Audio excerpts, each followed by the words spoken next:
So here's Canadia part 2. When I first came here, after 20 years, I noticed people in the street, when you go and say hi or you just smile, it's common they smile back, but there's a lot of people who are there's a word for it, HR. They're just polite and they smile, but they don't really care. They don't really mean to be nice at all, which is very weird. But it's okay. Anyway, that's not a big thing. But I found out that there are two types of people here. One, they're very paranoid and distant, so they don't like to interact with humans. It's almost like they forget. It's I don't know if it's a winter thing, but they're very scared. Like, it's just smiling at a person. Like, here it's very empty, okay? So if there's another human, you should be like, wow, human, hi, or just smile, but like decency, you know? Like, if I see a dog, I do the same thing. Like, just be kind to the little living thing, right? It doesn't take much. It doesn't take anything away from you. People are weird. I just find people don't know how, like, just to be normally social. They don't know the cues. They don't know how to act. They almost forget, I think. Because we're creatures of habit. So if you don't socialize for a long time, you kind of forget what are the basic things that you're supposed to do and how you're supposed to feel, what you're supposed to say. People actually forget that. I was walking one day in the neighborhood and there was nobody there. There was a person walking the dog. There's nobody. Like, it's a huge neighborhood. Like, it's just an empty place. Oh, cute squirrel. So it's like that. When you see a living thing, you're like, oh my God, you know, life exists in this place. So you're polite, just smile. So this person who was walking the dog walks and sees me from afar, and he looks down and he's like, I could see the awkwardness. Like, I can sense people energy very well, so I can sense the awkwardness. Not everyone is like that, but it's just a very common thing here that didn't exist before in a lot of other countries that I've been. And I got this thing once, like, oh my God, when you go downtown, like, don't look at people. Don't look at them in the eye. Like, as if you're going to be possessed by them, you know? Like, what do you mean, not look at them? What they're going to do to you? Eat you up? Like, I don't get it. Yeah, I get a lot of people have issues and stuff, but come on. Why become that paranoid socially, you know?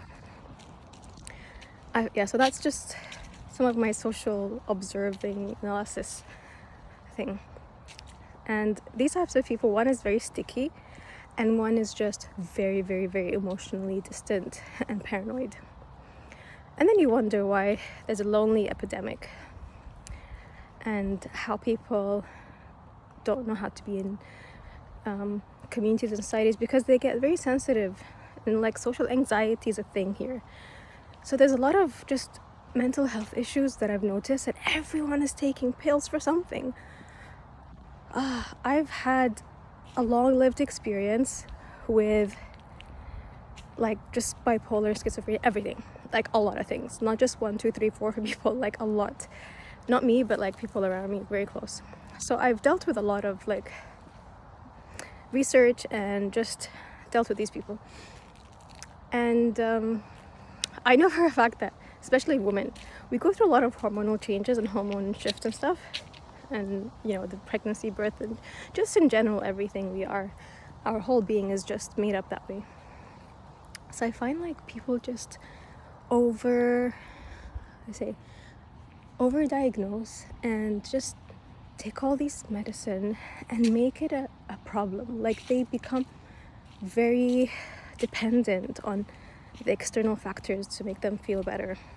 I find that very strange, because if you do that, you really don't get really in a bad state where your mind develops the tools to help you.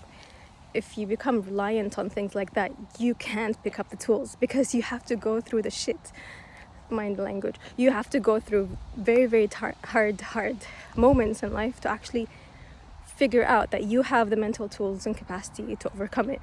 Now, if you don't, if you're overprotected and always like just always aware of you being in a good state of mind, that's ridiculous. Human beings are not meant to always be in a good state of mind. We're not always meant to be like, hey, so happy. No, that's just not life. What makes you is really the hardest times in your life. And if you have a lot of cushions supporting you all the time, you really won't be able to help yourself. And it becomes complicated when you deal with a lot of chemicals that mess with your brain that you don't really know. Like, even doctors don't even know the full extent of the impact of these medicine. I'm just gonna sit here for a while. Yeah, doctors don't even know. And I was just worried of dog poop being somewhere on the floor. Some people don't clean the dog poop after them. Okay, okay, there you go. It's cold. Yeah, what else? So that's my experience. Oh yeah, and so different types of people, right? I think because of this problem, you have two types of people. One, like I said, is just very, very sticky. The other one is just very distant. But I think the solution is to have more of a safe space in the community, very social life with people, because that's what really helps you. People say, oh, we're not therapists of our family and our friends, they should go to get some help somewhere else. I mean, that's not the way to approach it. If you're gonna solve this big mental health issue, in Canada, I feel it's just blown out. It's so overemphasized that people don't know how to deal with it. They think the lack of therapists and lack of counselors is a problem. I don't think that is the problem. I think the problem is the lack of community. And I'm not talking about those formal communities that you go and sign up for and be like, okay, I need help. Here's a community to help support you. I don't talk about those. I'm talking about real lived environments and community, like people that are with you for 10, 20 years, like your family, your friends. This is a natural development over time. And I think here you don't have that as much. I don't know if it's because of this mentality that you've grown into, like social media and just media in general telling you, oh, your child and your parent is not responsible for these things. You guys have to figure it out on your own with external factors and not external people.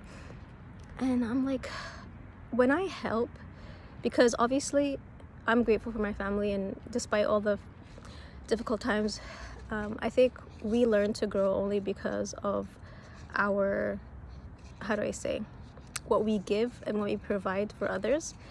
We learn from that too. When we give something, it doesn't mean that when we give something, it doesn't mean that we are losing anything. We're gaining a lot of insights when we give. We gain a lot of collective support. There's never a give situation. It's always give and get. Like, even though it may appear that way, and that you're wasting your time, your energy on everything and everyone around you except yourself, but to be honest, there's always a time when it comes back to you in a way. Indirectly. I'm not someone that gives you that, but it comes back to you. Like, you learn from your interaction with others. It's not a one-way thing. It goes both ways. But yeah, that's just mental health. So what I've been doing to kind of keep my mental health stable for the past few decades, I've been taking a lot of photos. I mean, I grew up with the idea that photo taking is bad and it's not good for... It's not good. But I look at it now from like a therapy perspective. I actually intentionally took photos when I was younger, when I was going through hard times, videos. I painted, I wrote. There's just a lot of picture memory. And that helped a lot, because when I look back, like this morning I was looking at a video. It was a very difficult time, and I just kind of remembered all those moments and realized that I wasn't able to express feelings at that time because of how difficult the situation was, that I was just enormously burdened by the pain, that it wasn't easy to express it. There's just a lot of moments like that I remember throughout my life. And there was one time I was 19 years old. I took a video as well, and then I looked at it, and I used to delete all those photos from back then, like 20 years ago. But then I looked back at that and I was like, oh my gosh, I was like that. Like, I was so shocked. I was actually shocked that was me.